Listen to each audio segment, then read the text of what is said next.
안녕하십니까. 3월 15일 금요일 저녁에 보내드리는 송국건의 긴급 재언입니다. 제가 이 유튜브 방송을 하면서 혼란한 정치 시사 이슈를 술술 풀어보는 그런 시간을 갖지만 제 주장을 아주 강하게 한 적은 별로 없습니다.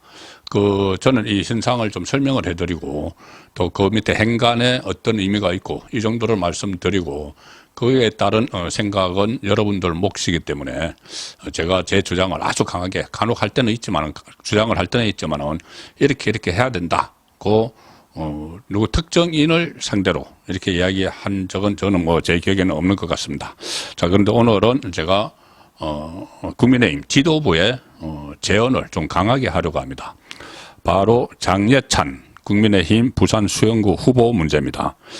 어젯밤에 이 심야에 도태우 변호사가 공천이 취소됐죠. 그리고 어제 민주당에서는 정봉주 전 의원이 또 공천이 심야에 취소가 됐고 밤 사이에 결정들이 일어나기 때문에 지금 아마 오늘 밤에 또 무슨 결정이 일어날지는 모르겠지만 이 장예찬 후보 문제에 대해서 제가 국민의힘 지도부에 제언을 하려고 하는데 결론부터 말씀드리면은 청년 정치인의 기회를 박탈을 하면 안 된다. 패기를 꺾어버리면 안 된다.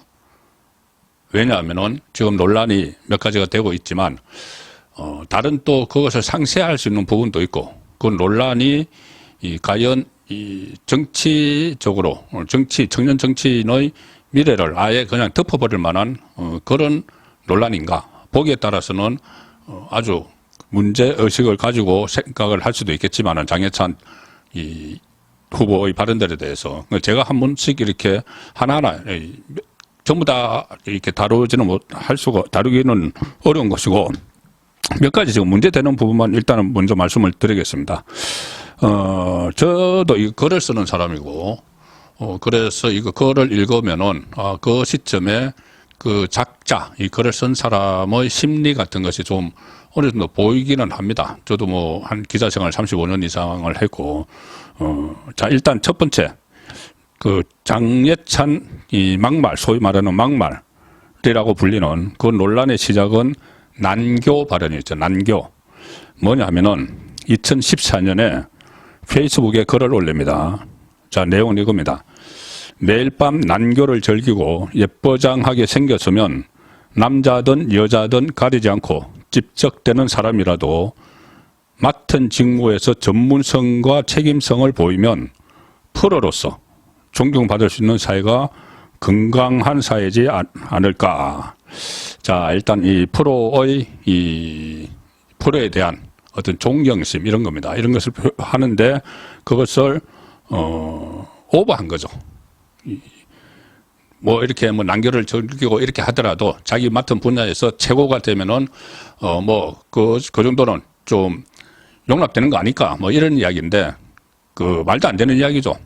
그런데 말도 안 되는 이야기는 어느 정도 성숙하고 또 사회 경험이 많고 다른 사람의 시선, 나의 생각이 다른 사람이 어떻게 받아들일까 이런 것도 다 종합적으로 해서 글을 쓰고 판단할 때는 이거 말도 안 되는 비유입니다.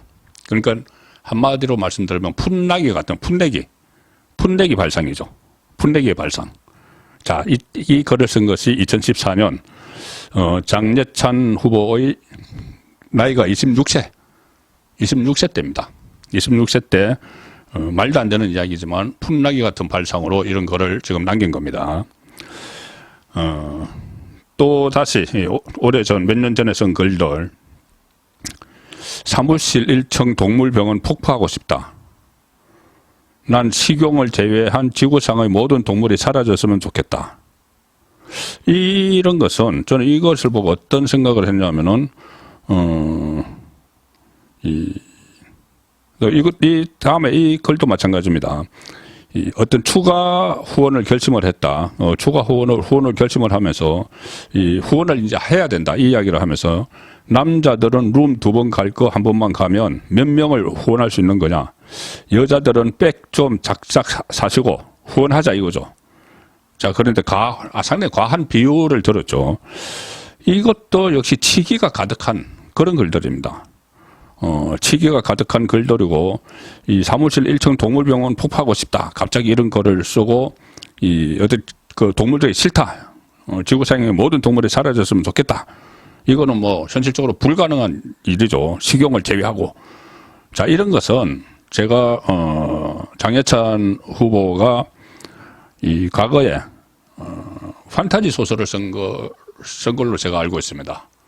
본인이 쓴 책도 있는데 판타지 소설을 쓰고 하면은 판타지 소설이라는 게 이 머릿속에 상상, 별도의 세상을 만들어서 거기서 본인이 가상의 인물을 내세우고 거기서 가상의 일들을 글로 풀어내는 그런 작업이죠. 그런 작업을 하는 중에 이것도 뭐 치기가 가득한 과한 그런 비유들이긴 하지만은 마치 글을 뭐 판타지 소설을 쓰듯이 그런 심정으로 또 이때도 그 나이가 아주 뭐 몇 년 전에 있었던 일이니까 그리고 정치 시작하면서 본인이 많은 걸 지금 느꼈을 겁니다. 그 전에 있었던 글이다. 그리고 우리나라 시민 의식과 교양 수준이 일본인의 발톱을 때만큼이라도 따라갈 수 있을까 싶다. 이것도 뭐 제대로 모르면서 일본이라는 나라의 근성을 제대로 모르면서 그 속 깊은 곳에 있는 그 일본인들의 그 이중성 이런 것도 모르면서 뭔가 이제 우리나라 시민의식에 실망을 했던 일을 겪어서 이런 글이 나오지 않는가 싶습니다. 자, 어쨌든 이런 것들이 있으니까 제가 이 내용들을 전부 다 두둔을 하는 것은 아니고 뭐 좀 풋내기 같은 발상이 있었고 본인이 이 웹소설, 이 판타지 소설을 썼기 때문에 그런 것도 이런 글을 썼는데 좀 작용을 했다 하고 어느 정도 이해를 하려고 노력을 하기 위해서 제가 이런 말씀을 드리는 것이고, 이 상황에서 정영한 공관위원장은 이 공천 취소 가능성도 열어뒀습니다. 과거 발언으로 공천을 취소한 도태우 후보와 동일한 기준으로 검토하고 있다. 해당 기준에 맞는지 들여다보고 있다. 장동혁 사무총장도 논의를 거쳐서 결론을 내리겠다. 자, 이렇게 이야기를 했습니다. 자, 그러면 제가 이 기회를 박탈하면 안 된다. 폐기를 지금 꺾으면 안 된다. 이 일로 그 말씀을 드리는 것은 그냥 단순히 이 정기 때문에 그런 폐기 치기 어린 그런 그런 말들을 하고 글을 쓰니까는 그냥 용서하고 없던 일로 하자. 그렇게 말씀드린 건 아니죠. 자, 제가 이 기회를 박탈하면 안 된다고 말씀드리는 것은 일단은 장해찬 후보의 말에서 명확한 피해자는 없습니다. 명확한 피해를 받은 사람은 없습니다. 이 글을 읽고 정신적으로 좀 불쾌하고 뭐 이런 거는 있겠지만은 명확한 피해자가 없죠. 어젯밤에 이 공천 취소된 민주당 정봉주 뭐 목발 그 경품 대한민국 군인 전체를 조롱하고 군인 가족들 모독하고 온 국민에게 비수 같은 그런 말을 쏟아냈던 겁니다. 자, 온 국민이 피해자죠. 도태우 변호사 같은 경우는 물론 본인이 5.18과 관련해서 이 북한의 개입 가능성, 이 개입했다는 말이 강범에게 있으니까는 조사해보자. 뭐 이 정도 말. 저는 그런 문제 제기는 할 수 있다고 봅니다. 그런데 어쨌든 5.18에 대해서 민감하게 반응하는 유권자 그룹이 있죠. 유권자 그룹이 있기 때문에 무슨 말을 해도 5.18과 관련해서는 아주 민감하게 받아들이는 국민 중에 일부가 있기 때문에 그것을 의식하지 않을 수 없었던 아무리 사과를 해도 그 사안이 있기 때문에 피해자라면 피해자랄까 그 마음의 상처를 받는 사람들이 있을 수가 있죠. 자, 그런데 그렇게 해서 정봉주 도태우 공천이 취소가 됐는데 장해찬의 말에 명확한 피해자는 없습니다. 사실상 없습니다. 물론 불쾌한 감정 이거 글을 보고 그런 것도 피해라면 피해랄 수가 있지만은 이렇게 직접적인 피해를 입은 사람은 없다는 이야기입니다. 그리고 이것은 좀 이해를 할 부분인데 장해찬의 형성이 되는 과정에서 인격이 형성되는 과정에서 좀 독특하죠. 캐릭터 자체가 독특합니다. 일단 어릴 때 뭐 네덜란드, 그러니까 한창 성장기에 네덜란드로 가서 음악 학교에서 재즈하고 드럼을 전공하다가 또 중퇴하고 귀국을 해서 아마 여론조사 업체에 다니고 자동차 판매 업체도 근무를 하고 했는데, 말씀드린 대로 이제 무협소설, 웹소설 작가 생활을 했었습니다.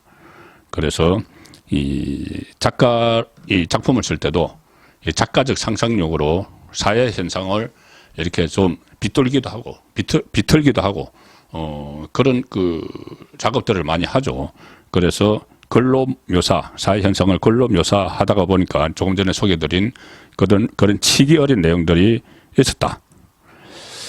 자, 그래서 이런 문제가 있지만은 제가 말씀드리고 싶은 건 다음 이유입니다. 기회를 박탈하면 안 된다. 섣부르게 기회를 박탈하면 안 된다.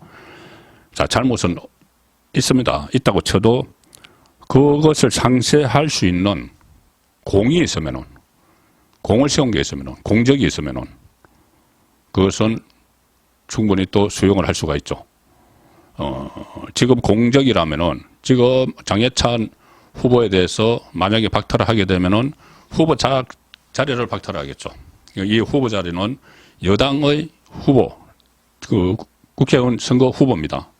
그러면은 여당, 국민의힘, 윤석열 정부에서 이 장해찬이 그만큼 공을 많이 세웠다면은 그 후보 자리를 박탈을 하는데 감안을 해야 되겠죠. 그러니까 이 자리를 박탈을 할 만큼 이 잘못이 더 큰가? 자, 그런 측면에서 보면은, 일단 대선, 지방선거, 그리고 지금 총선까지 이어오는 국면에서 장해찬 후보는 TV 토론에 아주 많이 출연을 했죠. 그래서, 누가 들어도 좀 명쾌한 논리로, 좌파 패널에 맞섰고, 어떻게 보면은 논리적으로 완파를 했습니다. 그런 것들이 국민에게 상당히 많은, 인식이 되어 있습니다. 그리고 또 내부적으로도 본인이 내부 총리를 일삼던 이준석 그 당 대표 할 때, 그때도 맞서서 이준석은 내가 맞는다 해서 적절히 대처를 했죠. 그래서 어쨌든 이준석 리스크는 지금 국민의힘 안에서 사라졌습니다. 지금 밖으로 나가서 지지율 2%, 3% 되는 그 당을 만들어서 활동을 하게 됐죠. 어쨌든 그 과정에서도 장해찬의 역할이 있었다는 이야기입니다. 윤석열 대통령은 1호 참모 이렇게 불리면서 선대본부에서 청년본부장을 하면서 또 여러 가지 청년 정책들도 개발을 한 공이 있고, 청년 최고위원을 하면서 윤석열 정부 초기에 이 민주당 쪽에서 윤석열 대통령 부부를 거의 악마화했죠. 악마화하고 뭐 윤석열 대통령이 이 화동의 그 볼에 입술을 갖다 대는 그런 것까지도 무슨 성적 학대 뭐 이렇게 막 하고, 뭐 김건희 여사에 대해서 뭐 빈곤 포르노, 캄보디아 어린이 보살핀 것 가지고 이런 식의 할 때마다 딱 나서서 대응했던 사람이, 가장 앞장서서 대응했던 사람이 장해찬이었습니다. 그 촌철살인 같은 그 언변이 화려하죠. 그때마다 제압을 해왔다. 그 점은 저도 기억을 하고 있습니다. 그래서 물론 아무리 치기 어린 그런 말들, 아직 그 20대 때 했던 말들이라도 본인이 다 책임을 져야 하지만 일단 용서를 빌고 있습니다. 용서를 빌고 있기 때문에 본인도 많은 것을 느꼈을 것이고, 지금 장해찬 후보는 오늘도 과거 발언에 대해서 무거운 마음으로 사과드리고 싶다. 기자회견까지 열었습니다. 그리고 12일, 그리고 오늘 페이스북을 통해서 사과 입장문을 냈고, 부산에서 기자회견까지 열어서 대국민 사과를 했습니다. 뭐 여러 가지 이야기를 하기보다 어쨌든 본인이 잘못된 생각을 하는 때가 있었다. 그리고 공적 활동을 시작한 이후 어린 시절 철없는 생각에서 벗어나 조금이라도 성숙한 모습, 신중한 모습을 보여주기 위해 노력을 해왔다. 공직자가 되려는 사람은 아무리 어린 시절이었다 하더라도 국민들의 무거운 질책과 꾸짖음을 겸허히 받아들여야 한다고 생각한다. 제가 어떤 자리에서 어떤 역할로 우리 국민과 사회를 위해 봉사를 하더라도 더욱더 성숙하고 진중한 모습으로 가장 낮은 곳에서 묵묵히 헌신하겠다. 앞으로 진정성 있는 행보를 보이겠다. 이렇게 다짐을 했습니다. 그래서 이렇게 용서를 빌고 또 본인도 많은 것을 느꼈을 것이고 더 성장을 했을 겁니다. 그러면은 앞으로 또 많은 역할을 할 수 있을 걸로, 그냥 단순히 여건 안에서, 진영 안에서가 아니고 이 대한민국을 위해서 더 큰 역할을 할 수 있는 잠재력이 충분하기 때문에 이 청년 정치인의 이 싹을 꺾어버리면 안 된다. 그런 제안을 오늘 제가 국민의힘 지도부에게 드리는 겁니다. 공이 크다. 그래서 용서하자. 뭐 이것이 다는 아니죠. 다는 아니고 본인이 또 통렬히 지금 반성을 하고 있고 앞으로 그 반성이 밑거름이 돼서 더 큰 제목이 될 수도 있으니 이것을 어떤 그 기계적인 잣대로 뭐 공천을 취소한다거나 그런 결정을 내려서는 안 된다는 말씀을 드리는 겁니다. 송국건의 혼술이었습니다.